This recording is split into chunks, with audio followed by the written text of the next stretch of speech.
Então, gente, vamos ler mais um pouquinho do nosso livro. A gente ainda tá no capítulo 2 do livro Ainda Não Casei. Do autor Marshall Segal. Ele é pela Publicações Editora Fiel. E tu encontra ele para comprar lá no site ou pessoalmente com Livraria Escritura. Vamos lá. Como cristãos, somos incumbidos de uma responsabilidade de vida ou morte, por alguém infinitamente maior que o presidente do nosso país, Jesus Cristo, o Filho de Deus, maravilhoso conselheiro, Deus Todo-Poderoso, Rei dos Reis, Senhor dos Senhores. Deu-nos uma missão. Toda a autoridade no céu e na terra pertence a Ele. Para nós, a missão é bastante clara. Ide, portanto, fazer discípulos de todas as nações, batizando-os em nome do Pai, do Filho, do Espírito Santo, ensinando-os a guardar todas as coisas que vos tenho ordenado. Nunca houve mais que isso em jogo. No final de suas breves vidas aqui na terra, alguns ouvirão: Vinde, benditos de meu Pai, entrai na posse do reino que vos está preparado desde a fundação do mundo. Mateus 25:34. Outros ouvirão: Apartai-vos de mim, malditos, para o fogo eterno, preparado para o diabo e seus anjos. Mateus 25:41. Que Deus tenha misericórdia de nós, né? O mundo será salvo somente pela graça, mas primeiro eles têm de ouvir. Paulo diz o mesmo com palavras diferentes. Porque todo aquele que invocar o nome do Senhor será salvo. Como, porém, invocarão aquele em quem não creram? E como crerão naquele de que nada ouviram? E como virão se não há quem pregue? E como pregarão se não forem enviados? Como está escrito, quão formosos são os pés dos que anunciam boas novas. Romanos 10, 13 e 15. No entanto, os trabalhadores são poucos. Por quê? Porque tratamos a maravilhosa autoridade de Jesus Cristo como se fosse a autoridade de um professor de educação física do ensino médio ou de um segurança do corredor de um shopping.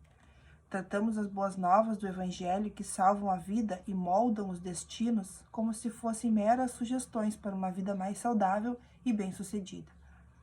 Porque pegamos a simples instrução de ensinar ao próximo aquilo que Jesus diz e mudamos para algo como sermos bons vizinhos, bons funcionários e, se Deus permitir, no futuro, bons cônjuges e bons pais. Como disse Davi Platt, vivemos vidas decentes em lares decentes, com trabalhos decentes e famílias decentes, como cidadãos decentes. Despimos o Evangelho e a Bíblia de sua autoridade, de sua clareza e de sua urgência, a fim de acomodar nossos sonhos e nossas prioridades confortáveis e pequenas, e adiamos nos tornar mais sérios em relação ao cristianismo, para o momento de nos casarmos e começarmos uma família. Nós amamos Jesus, nós o aceitamos como Senhor e lemos suas palavras, e em seguida desviamos o foco e postergamos. Em vez de fazer o que nos é ordenado, fazemos o que nos ocorre naturalmente e nos faz sentir confortáveis. Em vez de seguir Jesus, tentamos nos amoldamos. Delegamos a missão às pessoas que estão no ministério cristão em tempo integral e procuramos um tempo livre para realizar algum projeto de serviço em nome de Jesus. Satanás está atrás de você.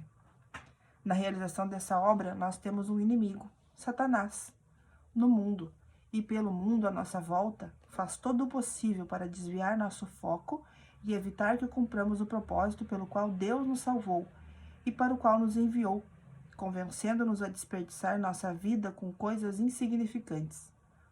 Você precisa saber que existem alguns perigos singulares na condição de estar solteiro, especialmente quando essa condição não é desejada. Ele ama enganar e desencorajar as pessoas solteiras na igreja, desviando nossa dedicação e nosso ministério. Ele nos convence de que não temos dons ou de que nossos dons não podem ser usados para o ministério. Ele nos isola das pessoas que estão ao nosso redor, aqueles que nos podem encorajar e desafiar em nosso caminhar com Cristo, e aqueles que necessitam de nós em suas vidas.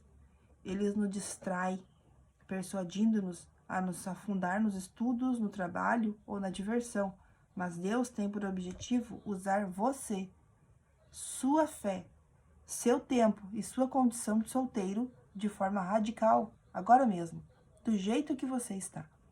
Você não precisa esperar para realizar o trabalho mais importante que fará em sua vida. Paulo, um homem que não era casado e escreveu a maior parte do Novo Testamento, escreve: "E isso vos digo como concessão, e não por mandamento. Quero que todos os homens sejam tais como também eu sou. No entanto, cada um tem de Deus o seu próprio dom. Um, na verdade, de um modo, outro de outro.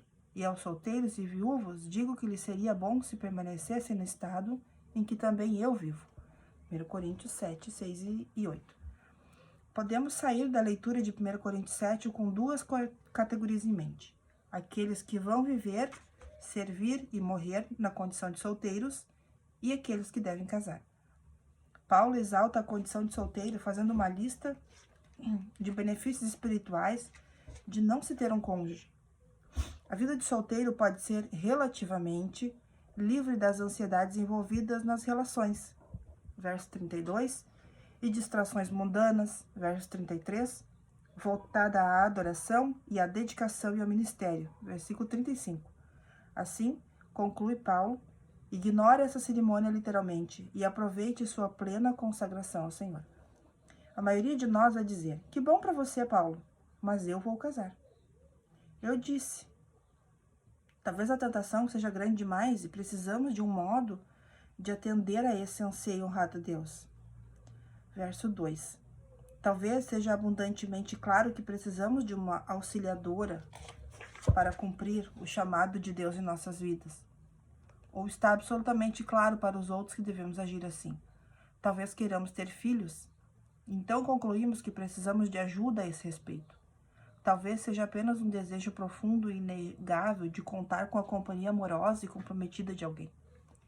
Embora, aparentemente, sejam duas categorias, aprendemos depressa que de fato existem três: o solteiro, o casado e o que ainda não casou. Afinal de contas, como qualquer pessoa solteira sabe, desejar casar não faz o casamento acontecer. Algumas pessoas não percebem nenhum chamado perceptível para ficar solteiras, mas ainda estão solteiras.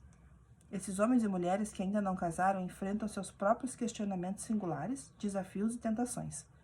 Satanás mantém-se à espreita, a nossa espera, tentando nos desanimar e nos fazer sentir imaturos ou incompletos, como se fôssemos cristãos de segunda categoria.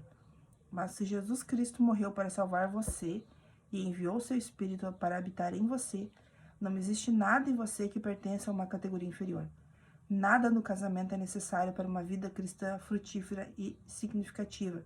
De outro modo, Paulo e Jesus teriam se dado mal. Hoje vamos parar por aqui e a gente continua daqui, tá bom?